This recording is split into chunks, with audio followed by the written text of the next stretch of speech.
Héroïnes et héros, bienvenue à Havel, terre pleine de créatures et de lieux incroyables, entourée de dizaines de lunes magiques.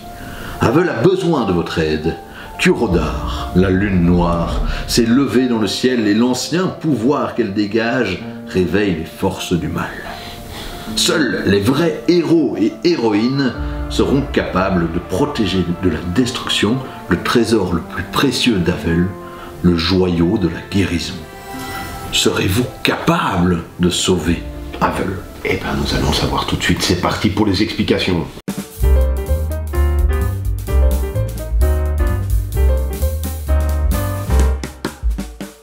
Quel beau, tu as lu ça avec une intensité, c'était merci, voilà. Merci beaucoup. Le texte était très très bon, mais tu as mis vraiment du cœur, l'harmonie. Ouais. Moi j'étais dedans. Je stresse un peu maintenant du coup. Ah ben oui, parce que là on était dans le contexte, alors on est des aventuriers, on a notre petit plateau ici, il y a Zoé et Nico qui nous ont rejoints, qui ont chacun leur petit perso ici. Alors petite particularité, c'est pas vu, c'est qu'on a toutes des petites feuilles ici, c'est-à-dire qu'on va pouvoir dessiner notre personnage, qu'on va mettre en dessous ici, on va pouvoir lui donner un petit nom et même lui dessiner un petit blason. Allez, génial oui, hein. Déjà ça, il y a un petit côté jouette, parce que c'est un jeu que vous pouvez jouer entre adultes, mais que vous pouvez jouer avec les enfants aussi. Alors moi je l'ai fait d'expérience, on le voit avec les noms des persos ici, et ça marche très très bien. Jeu d'aventure coopératif, où on va devoir tous ensemble protéger notre château qui se trouve sur cette tuile-ci, puisqu'il contient le joyau de la guérison, contre l'infâme bête qui n'est pas encore là. Elle n'est pas encore là, mais elle va bientôt arriver, et elle va arriver quand, sur la piste ici, ceci va arriver, et alors c'est la lune noire. La lune noire, et voilà, hein. Pour l'instant, elle est à un certain quartier, et de plus en plus, elle va devenir pleine ici, et quand notre petit marqueur va arriver ici, eh bien, boum, la bête va arriver. Et qu'est-ce qui va se passer, du coup? C'est que, qu'est-ce qu'on doit faire, nous? Alors nous, on va se promener un petit peu partout dans le royaume d'Havel ici. On va du coup soulever les nouvelles tuiles qui sont là. On va dévoiler tout ça. On va dévoiler, on va faire des rencontres. Il va y avoir des monstres à combattre aussi. Il y en a déjà qui sont là, qui sont présents ici, des monstres. Alors, il y a des petits monstres, il y a des grands monstres. Oui, oui. Les grands monstres, on s'en rend compte, ils vont être un petit peu plus costauds. Ah, ils ont faim. Mais le plus costaud, c'est lui. Bah, ça se voit. Hein. Le but du jeu, c'est quoi? C'est de faire en sorte que quand on est arrivé ici, et que la bête est apparue, on tue tous les monstres qu'il y a sur le plateau. C'est-à-dire qu'il ne faut à aucun moment qu'un seul monstre, qu'il soit petit, grand ou que ce soit la bête, qui rentre dans la case de château ici. Si l'un d'entre eux rentre dans la case du château, on a perdu la partie. C'est ça. Et on ne la gagne que si, forcément, on a éliminé tous ces monstres qui sont présents là. Donc les monstres, dans un premier temps, sont assez passifs. On peut passer à travers, ils vont pas nous attaquer. Mais dès que la bête est là, ils vont tous attaquer le château. Ouais. C'est ça, hein? Oui, oui, tout à fait, c'est ça. Pour l'instant, il y en a qui sont présents, il y en a d'autres qui vont apparaître, mais ils ne bougent pas. Mais effectivement, à l'appel de la lune noire, non, j'essayais de faire un appel de la lune noire, mais je ne sais pas bien faire l'appel de la lune noire, tout le monde va progresser vers le château. Alors, ce qui fait que, effectivement, par exemple, ici, on a déjà des monstres qui sont présents, ils ne nous font rien, mais si on ne les a pas éliminés pendant la partie, ils vont être plutôt dangereux. C'est-à-dire que directement, ils vont pouvoir rentrer dans le château. On ne va pas rentrer dans le détail fouillis des règles parce que il y a beaucoup de petites règles, même si le jeu n'est pas compliqué du tout. Mais les grandes lignes, c'est que on a notre petit personnage ici, comme on l'avait dit. On a notre petite piste de vie. Oui, tout à fait.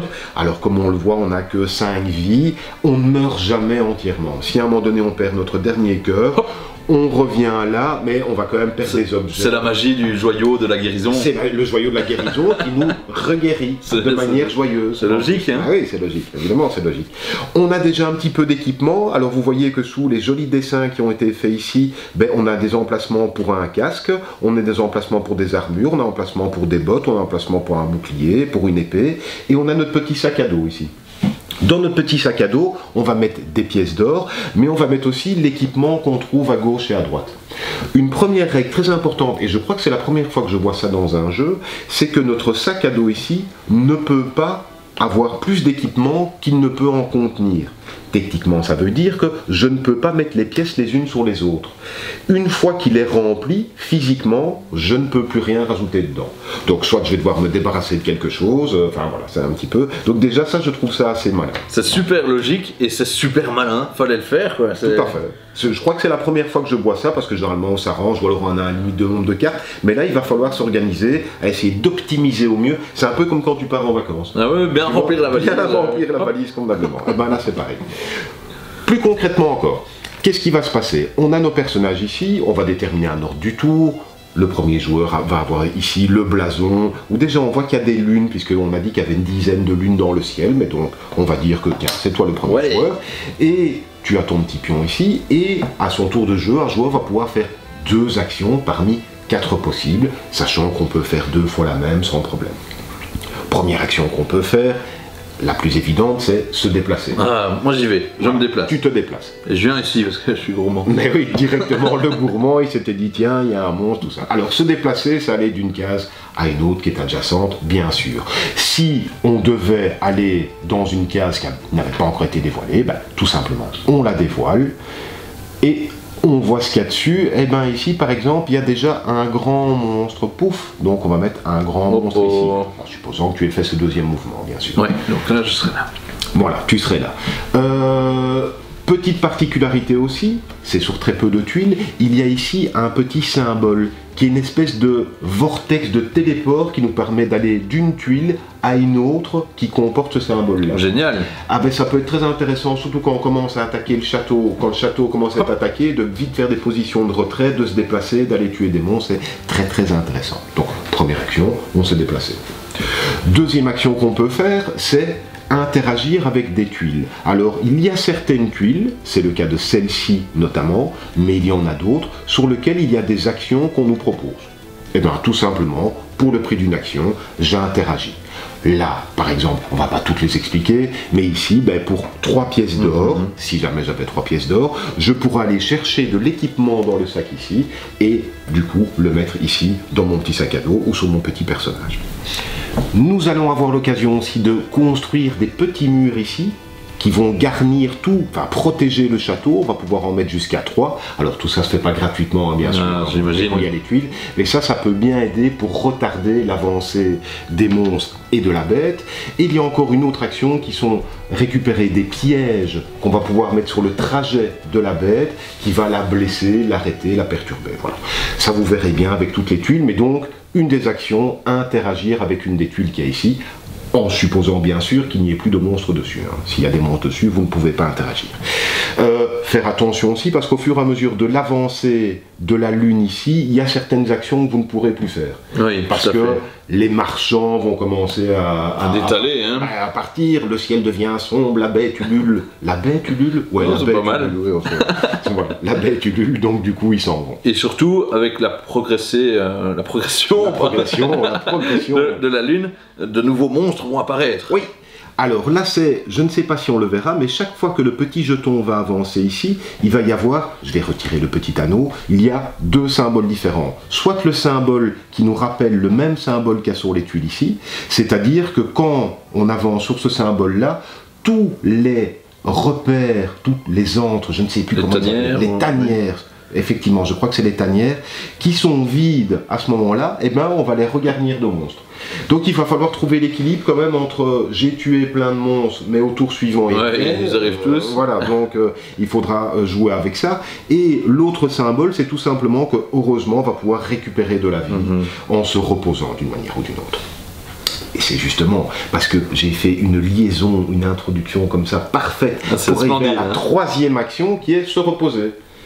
Se reposer, c'est important. On ne peut pas être à 100% H24 un héros dans la vie. Comme ça, on doit se reposer. Se reposer, c'est tout simplement, je récupère 2 cœurs pour me reposer. Et vous allez voir que vous allez le faire plus souvent qu'à votre tour. C'est important, une petite sieste. Ah ben, une petite sieste pour repartir bien vers le combat. Ah, la castagne. Mais la castagne, puisque c'est la 4e action qu'on peut faire. La castagne. C'était se déplacer. La 2e, c'était interagir avec une tuile. La 3e, se reposer. La 4e action, ben, c'est un jeu, on l'a compris, de confrontation. Et c'est combattre les monstres, quels qu'ils soient. Alors, combattre, on a... Tiens, toi, tu avais décidé de combattre un tout grand ici. Avec Tu es plaisir. sûr de toi. Tu es sûr de toi. Je ne sais Écoute, pas. on va d'abord s'occuper de toi Oui, avec on un va petit. commencer un petit, Avec avec un un petit. Quand il va se passer un combat, il va y avoir toujours le joueur dont c'est le tour et qui décide de combattre qui va prendre des dés. C'est ça, c'est bien indiqué ici. On voit ici qu'il a toujours droit à minimum 2 dés verts. Mais il se peut que son équipement, d'une manière ou d'une autre, lui confère d'autres dés. Et ce sera toujours bien d'avoir de l'équipement qui peut vous donner des petits dés en plus. Donc l'attaquant, pour l'instant tu n'as que ça, tu vas jeter les 2 dés verts. Mais en même temps, un autre joueur, on va dire que c'est moi, Allez, va lancer les dés qui sont marqués sur le petit jeton monstre ici. il y en a pas mal quand Et même. là, il y en a pas mal quand même. Il y a 3 dés mauves et un dé noir. Allez, Nous allons lancer de manière simultanée les dés. Attention. je stresse un peu Bonne là, chance, bonne mais chance. merci. Hop, et c'est parti. Ah, il est cassé. Ah bah non, voilà. Ah. Alors, très bien. C'est un excellent cas de figure. Là, ça n'aurait pas donné grand-chose pour toi. Mais bon, on va expliquer les phases de dés. Alors, comme vous pouvez vous en douter, quelle que soit la couleur du dé, un dé où il n'y a rien, ça ne va... Il ne se passe rien. Il ne se passe rien. Si l'attaquant a fait une épée, en toute logique, il va Blessé. blesser, et on voit que chaque ennemi a un certain nombre de points de vie. Alors celui-là, il n'en a qu'un. Oui, Ce serait une chouette. touche et c'est bon. Une touche et c'est bon. Sauf si, dans les dés des monstres, il y a le symbole de l'épée cassée. Et forcément, il se protège, donc ça annule ton dé qui est... Tout à fait. Après ça, il y a l'épée, le rien et le bouclier. Le bouclier, ça va être comme pour l'épée cassée, pour que le héros se protège des attaques des monstres qui sont symbolisées par des griffes. Plus vous aurez de dés ici, plus vous aurez de la chance de faire des touches. Et on va supposer que tu as réussi. Et je peux pas D'accord ? relancer, c'est fini. Ah ben écoute, il se peut aussi qu'en fonction de ton équipement, tu puisses relancer un certain type de dés ou obliger le monstre à lui aussi en relancer. Par contre, il y a certains équipements, et c'est à ça que servent ces petits cochonnets ici, qui vont être valables une seule fois pendant un combat. Et donc, pouf, je le mets ici. Par contre, ce que je n'ai pas dit non plus, c'est que pendant un combat, on a droit à 3 rounds. Ah, voilà. Il y a 3 rounds. Donc là, pour l'instant, ça n'a rien donné. J'y Donc, retourne, hein. Tu J'y retourne. retournes, bien sûr. Voilà. Je pourrais m'arrêter là. Tu pourrais t'arrêter là. Tu pourrais très bien dire j'ai été ridicule, je m'arrête. Non, Mais je tu n'ai pas décides été de- ridicule. Ok. Allez, on continue. Hop. Très bien. Ah. Eh ben écoute, là, tu subis un En plus. dégât quand même. Regarde. Ah, tu peux l'obliger à Oui, relancer un et donc dé. je Ouais. dépense ceci. Ouais, ok, mais quoi qu'il en J'utilise mon soit, bouclier. tu l'as.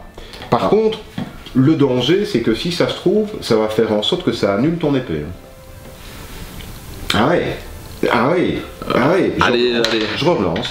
Bon, ouais. T'as quand même du bol, hein. Parce que ça aussi, quand vous relancez les dés, dites-vous que Ah, il peut-être... faut réfléchir. un il peu vaut plus que mieux moi. avoir un dégât et être sûr d'avoir tué le monstre plutôt que de tenter le diable. Allez, j'ai tenté le diable, mais Oui, voilà. t'as tenté le diable. Je perds un petit cœur. Voilà. Il reviendra, je ferai une sieste. Ouais, pas tout de suite. Et alors, surtout, j'ai battu le monstre. Tu as battu le monstre. Et donc le monstre, il s'en va ici, mais sur le côté, qu'est-ce qu'on a? On a des petites récompenses. Oui. Alors, il y en a, c'est des pièces d'or. Ici, c'est un sac. Quelquefois, c'est un symbole, comme le symbole qu'on voit ici, qui est un symbole qui dit de retourner. Retourner, c'est quoi? C'est retourner un équipement. On va pouvoir l'améliorer. Ah, oui. Et quand on améliore un équipement, forcément, vous doutez qu'il est plus puissant. Par exemple, celui-ci va m'octroyer un dé comme ceci. En plus, plus le fait de pouvoir faire relancer à certains monstres certains dés. Battre des monstres, bien sûr, c'est le but du jeu de toute façon, il faut les éliminer, mais en plus ça nous amène des choses. Et donc quand il y a le symbole équipement, qu'est-ce que va faire l'ami Simon? Alors non, parce que tu t'appelles Rebelle. Ouais. En fait, il s'appelle Rebelle. Il prend le petit sac ici et il va pouvoir fouiller dedans. Non seulement il va pouvoir fouiller dedans, mais essayer de reconnaître, en fonction de la forme des différents équipements, quelque chose qu'il aimerait bien avoir. Parce que les épées ont une certaine forme, il y a des potions magiques, et ben là je vois que Zoé a une potion magique ici, les boucliers, etc. Tout ça a une forme différente. Donc on peut essayer de tactilement se dire, je vais prendre ça. Sauf qu'on n'a pas 3 heures pour le faire, et que Simon commence à fouiller, et que je fais 1, 2, 3, 4, 5. Voilà, Ah, et tu as retiré une quoi? potion. Une potion. J'espérais une épée, mais... Oui, ben voilà. Ben une potion, c'est une potion très intéressante. C'est un one-shot, c'est un consommable. Ben pendant une fois, quand tu le désires, tu pourras prendre un dé comme ceci. Génial, quand j'irai combattre un gros monstre. Ben oui, comme ça, t'es bien armé. Et en plus, les potions reviennent dans le sac après. Super. Voilà. On va donc avancer, tout ceci va avancer, mais qu'est-ce qui va se passer au bout d'un moment? Ben, la bête arrive, la bête arrive. Alors, on va tout, hop là, regarde ça. Parce que vous n'êtes pas obligé d'avoir été partout, bien sûr. Mais là, on va dire qu'on a été partout, parce que c'est quand même mieux de dire qu'on a été partout. Et donc, la bête apparaît ici maintenant.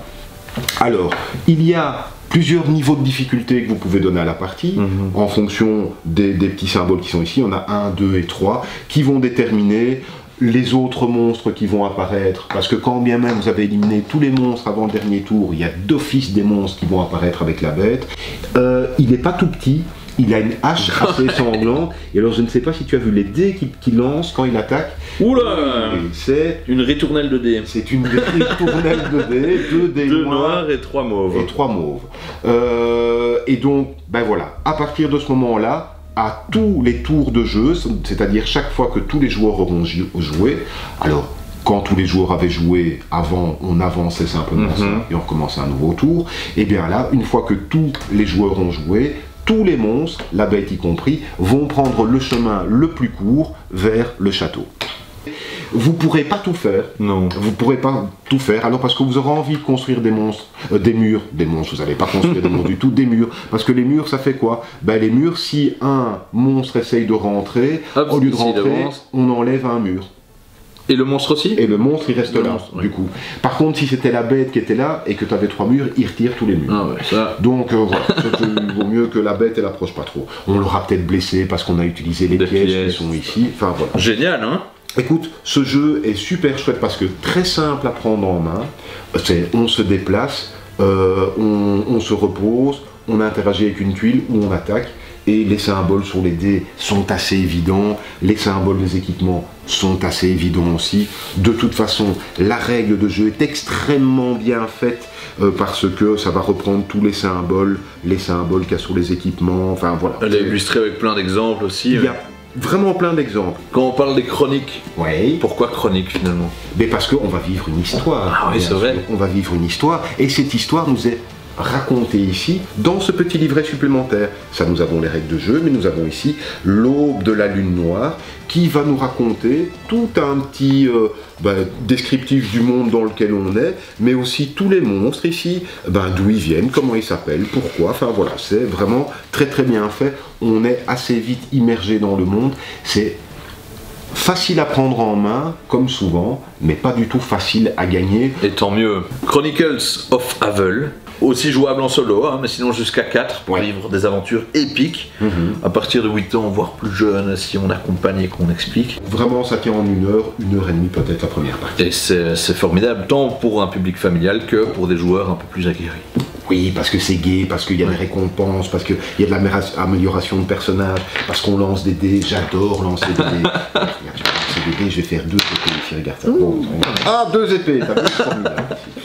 Franchement, une belle réussite, génial, plein de petits détails bien pensés au niveau de l'édition. Tout à fait. Bref, on recommande à fond. Hein. Ah oui, on recommande à fond, en premier jeu d'aventure, même en premier jeu d'aventure, pour des enfants qui n'auraient pas joué à des jeux de société, en premier jeu d'aventure coopératif, ça fonctionne super bien. Un grand merci à vous pour nous avoir regardé à nouveau, tu voulais peut-être le dire. Ah non, c'est formidable. Merci tout le monde, n'hésitez pas à nous laisser des petits commentaires. Oui. On va rentrer dans la chouette période aussi des fêtes de fin d'année pour l'instant, donc on a plein de conseils à vous donner en magasin aussi, mais voilà, à très bientôt et pour de nouvelles aventures. Alors, le pion premier joueur, c'est toi qui l'as fait? Ah, il est là. Bon, ok, qu'est-ce que tu fais alors, Thomas? Tu vas faire quoi? Tu veux vraiment aller combattre le monstre? Non, je vais avancer. Toi tu vas avancer, tu vas ouvrir le plateau, ok, donc ça c'est